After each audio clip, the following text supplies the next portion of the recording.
Hey there, it's Wayfair here, where delivery and setup are as easy as a few taps on your phone. You're relaxing in an old hammock, scrolling Wayfair's app, when you spot it, a brand new patio set. Next thing you know, Wayfair delivers it right to your patio and sets it up. Oh, you need a new grill too? All right, Wayfair's got you covered. With Wayfair's Room of Choice delivery and fast expert setup on qualifying orders, life gets a little easier. Visit wayfair.com or the Wayfair app. Wayfair, every style, every home.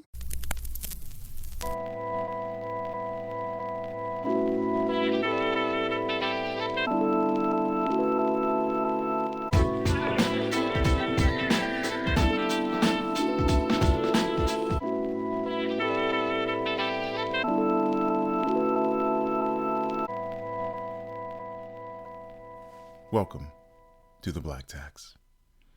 There's an African proverb that says, if you overstay your welcome, disgrace becomes your reward. Sometimes staying a little longer gives you the strength to go for good. Sometimes staying a little longer gives you the strength to go for good. I have been in situations with people, with jobs, with career, where the situation just wasn't right. And though I had to stay in it, fight in it, maneuver through it, I knew once I got through it that I was never going to go back to it.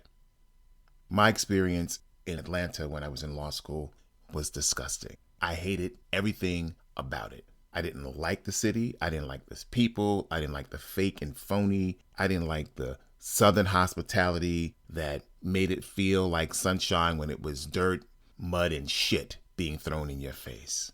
Now, that's my experience. I'm sure it's a great place, but I can guarantee you I never want to live there again. And if I have to work there, I have to remember I'm there to work, not there to live. We often jump into these relationships and we believe and we want to fight for the relationship. We want to be a part of the relationship. We want to give it 110%. But the person who you're giving that all to is only giving you 40%.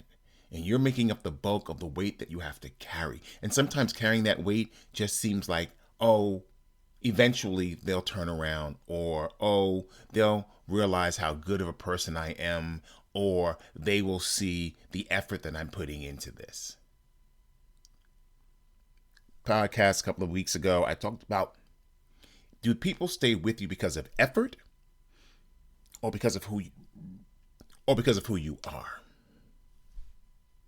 You have to have the discernment to understand that you need to figure out who is real in your life, why they're in your life, and you might need to stay a little longer to find out who is down for you, who is down to be a part of what you're building as you are doing the same for them. Because if you don't do that, what ends up happening is you stay too long and then you begin to feel used. I have a very, very famous cousin. And when I first moved to Los Angeles, I didn't have any family. I knew people, but I didn't have a family connection. I was encouraged to move to Los Angeles by my family because like, oh, you have family here, we're good, you can hang out. And I used to go up to the house and hang out and have dinner and giggle and laugh, but it always felt awkward. It always felt like I was forcing myself to be a part of something that I wasn't a part of, regardless of kinship. And the more I went, the more I hated it.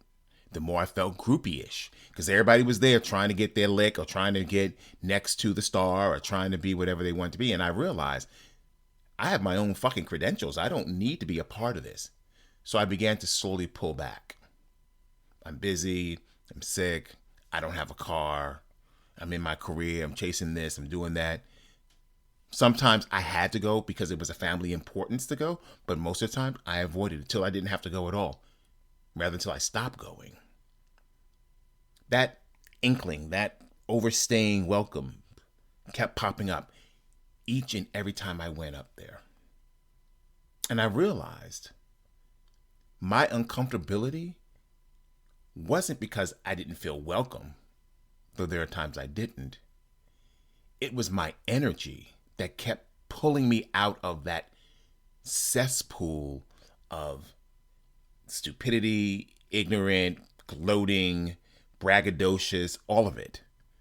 It was me getting protection from the universe, from Allah, from my ancestors, removing me from a space that I didn't need to be there. And sometimes that discernment that we stay longer than we're supposed to, we ignore because we think it's our insecurities, when in fact it is not.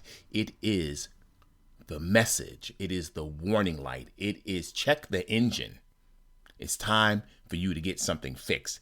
And that fixing could be removing yourself from the relationship, removing yourself from that situation, or walking the fuck away from it all. I dislike LA. Not because LA isn't a decent place. The racism is a lot thick for me. A lot thick.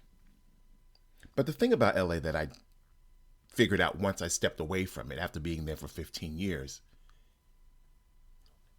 it wasn't LA that I disliked. I disliked the people in LA.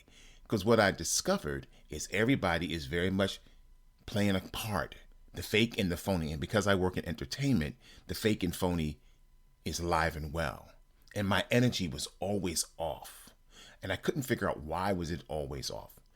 And why people responded to me the way they responded to me. And then I realized it's because my energy is good. My intentions are good. Their intentions are not. And it always disturbed their intentions when my good energy came in. And then I began, let's slowly make that transition. The transition was I was going to live in LA for I was going to live in LA full time and then travel to New York. It then became 6 months in New York, 6 months in LA. Then it became I'm in New York, I come to LA when I have to. That's about the shift.